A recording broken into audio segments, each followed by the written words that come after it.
Villalba Municipal Mayor Carlos Veloso, officials and employees of the National Irrigation Association, at ang tunay na guest of honor natin dito ngayong araw, ang ating mga beneficiary na farmer beneficiaries at saka yung mga irrigators association na siya talagang gagamit nitong ating bagong irrigation system.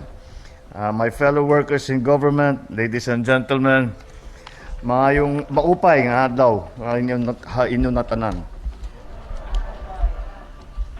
Last time ako napunta rito was na April 15 pa yun. Kasama ko ang ilan sa ating mga kababayan, mga manggagawa, mga guro at ang mga punong guro. Ngayon naman ay natutuwa ako na makasama naman kagaya ng sinabi kagaya ng sinabi ng ating Administrator Sugitan, ang mga bagong bayani ng bansang Pilipinas, ang ating mga magsasaka at ang ating mga manggagawa. Dahil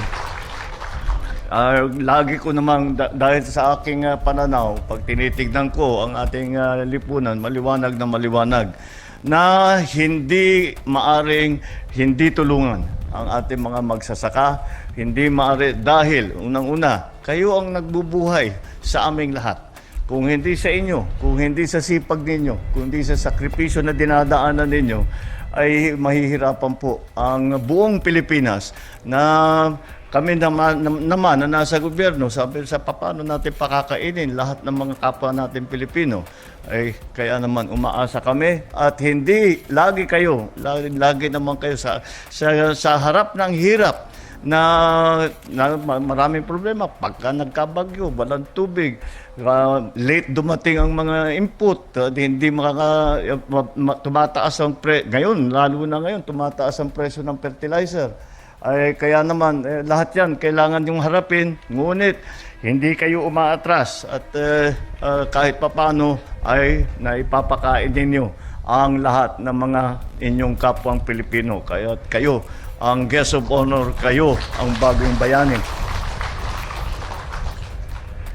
Alam nyo po, pinarami po namin itong mga ganitong klaseng irrigation system.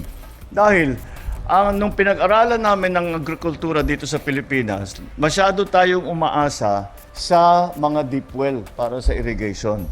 Dahan-dahan, yung tubig dun sa ilalim ay nauubos din yan.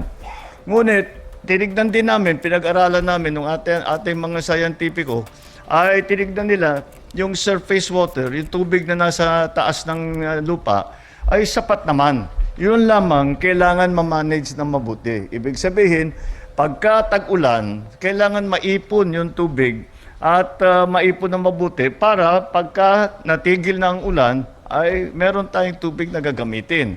Kasama na rin dyan ang nakakatulong ito, lalong-lalo na sa mga syudad, nakakatulong ito sa flood control. Ngayon, yun din, yung ginagawa ngayon ay linalagyan ng solar panel, yung mga ganitong klaseng sistema.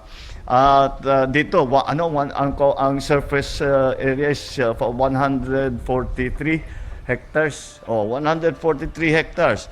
Ang solar panel, kung makapaglagay tayo ng 100 hektarya, ay 100 megawatts din yun. Sayang din yun. Magagamit na. Lalong-lalo na ngayon ay humaharap tayo sa problema ng pagtaas ng presyo ng langis dahil sa gera nga sa Middle East. At siguro naman na ibabalitaan ninyo kaya naghahanap kami lahat ng paraan upang humiwalay ng kaunti sa mga epekto nitong gera at hanggang sa long term, hindi lang po para dito ngayon, para sa season ngayon, para sa susunod na planting season. Kung hindi, para meron tayong option, para meron tayong ibang makuhanan ng ating kuryente. Kaya isa sa project ng NIA at saka DA, Department of Agriculture, ang nagbibigay ng yung bomba na binibigay namin sa inyo ngayon, puro solar powered na.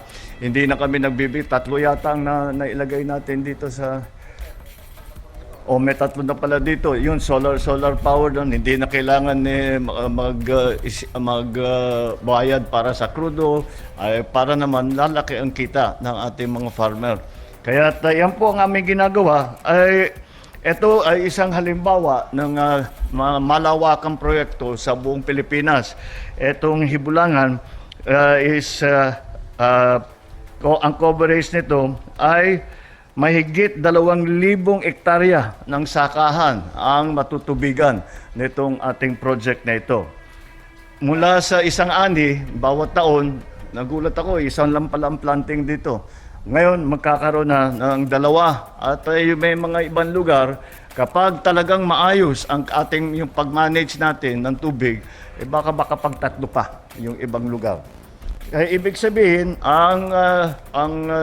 doon sa hektarya, sa labis sa 2,000 coverage na hektarya, ay 1,821 ang mga farmer beneficiaries na matutulungan nitong irrigation system na ito. At yan po ay ang ating mga ginagawa upang tiyakin na ang hanap buhay ng ating mga magsasaka ay mabuti-buti naman. Ngayon ay nahaharap tayo sa krisis dahil alam naman natin pag tumaas ang presyo ng langis, sumasama ang presyo ng lahat ng bilihin. At yan po ay aming inaalala dahil siyempre kahit papano, lalo na pagpalay ang pinag-uusapan, bigas ang pinag-uusapan, yan ang pinaka-inaasahan ng bawat Pilipino. At ngunit hindi namin kinakalimutan na paano ang magiging pagbili ng palay galing yung farm gate price galing para sa ating mga magsasaka. At tinitiyak natin na ang pagbili, ang presyo na binibili para ng palay ay sapat naman para kumikita pa rin ang ating mga magsasaka dahil mahirap naman na hihingiin namin sa inyo na magtanim kayo, magsakripisyo kayo, alagaan ninyo, tapos sa kaduluduluhan yung palay ninyo, ang bilihan na umabot tayo nung ilang buwan nakaraan, umabot tayo hanggang 12 na binibili ang wet na palay, 12 pesos. Ngayon, bumibili tayo dry palay hanggang 28 pesos, 23 to 28 pesos. Kaya nakakasiguro tayo na yung mga magsasaka natin ay kahit papano ay may bawi naman. Para manon kayo lang, hindi lang kami ang pinapakain ninyo, ngunit na ipapakain ninyo ang inyong mga pamilya. At lalo na ngayon, itong season, may parating na, nandito na. Yung ibang lugar natutuyot na. Kailangan maging ito na tapat nga sa season, baka magka-El Nino, baka hindi tayo makakita ng ulan. Kaya importante na meron tayong ganitong klaseng sistema na nakapag-ipon ng tubig. At isa pang side benefit, yung hindi po natin inaasahan, itong ganitong klaseng lugar, lahat ng linagyan natin ng dam, lahat ng linagyan natin ng ganitong irrigation system, naging tourist destination. Dahil nga naman, kung titignan ninyo, napakaganda ni magpaseyo dito para konting break. At so siguro, yung local government, pwede natin tignan na mag-develop kayo rito, maglagay kayo ng concessionaire, kung ano, para may added income. Pwede natin bigay din. Sa mga irrigators association, sa mga farmer, kayo magpatakbo muna ng mga restaurant, mga kapihan dito. Anyway, maraming potential ito. Isa pang potential na tinitingnan natin, hindi lamang yung solar power, hindi lamang yung tourist destination. Pag-aaralan, pasasample natin yung tubig dito at kung maaari, lalagyan natin ng fisheries. Para pag mataas ang tubig, maglagay tayo ng isda. Pagbaba ng tubig, pwede natin kunin yung isda tapos ipagbili. Meron na naman tayo, mabuti yan para makatulong sa ating food supply.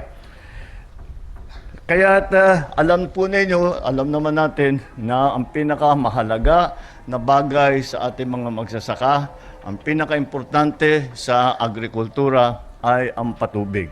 Lahat ng ibang input, siyempre importante lahat, yung kung magandang variety, maganda yung may fertilizer, meron tayong pesticide. Ngunit kahit kumpleto lahat yan, pag mahina ang daloy ng tubig, pag kulang ang irigasyon, wala po tayong magagawa. Kaya ito po ang inuuna namin, tinitiyak namin na ang patubig ay maganda. At bukod pa ron, lahat ng tulong na ibinibigay natin sa ating magsasaka ay nandyan, in place ika nga, para matulungan kayong lahat, para naman ay matiyak na ang ating mga magsasaka sa kabila ng inyong hirap, sa kabila ng inyong sakripisyo, ay meron naman kayong nakukuhang magandang hanap buhay.